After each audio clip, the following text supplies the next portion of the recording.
This is Uprising. I'm Sonali Kolhatkar. The election of Barack Obama to the presidency of the United States represented an historic moment of such great proportions that the entire world, not just the US, was enthralled.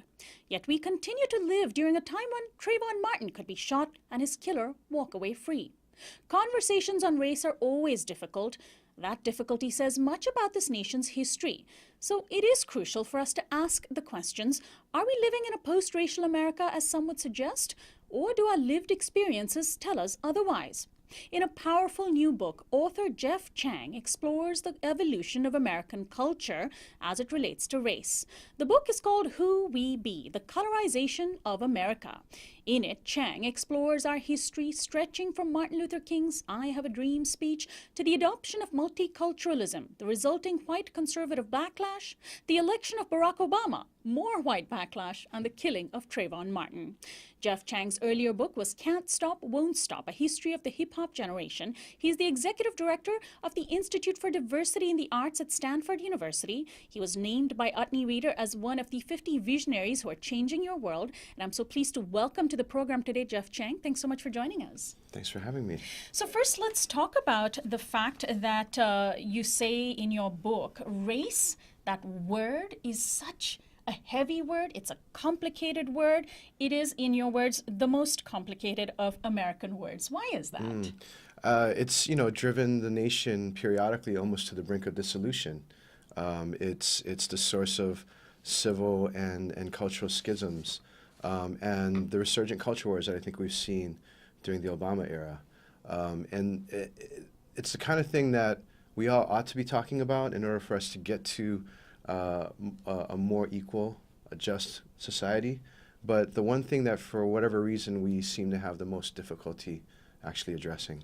So while your book is about race, you view race through the prism of culture, of American culture. And this is a culture that is so influential. It has influenced vast portions of the world, whether we like it or not.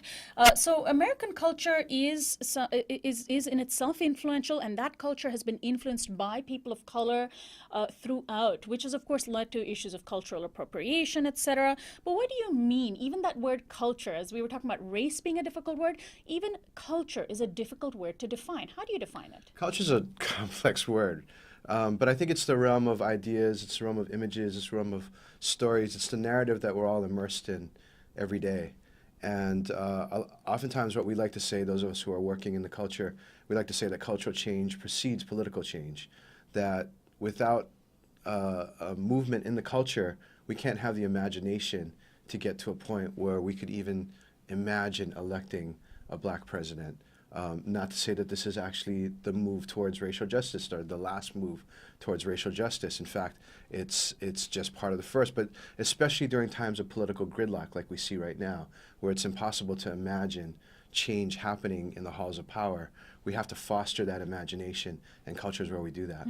So culture includes our writings, our imagery, it includes our music, which I know you've written, of course, your last book about hip-hop, but the sort of pop culture we're exposed to. But then there's also commercial advertising, right. there's political advertising, how we view one another in all of those spaces. And today, with our online world overwhelming us and our access to information, we also have greater access to culture than we've had before, don't we? Yeah, we're in it every day. Like, we're tweeting, we're on Facebook. I mean, these are all places in which the culture And thank is you moving. for tweeting this interview, by the way.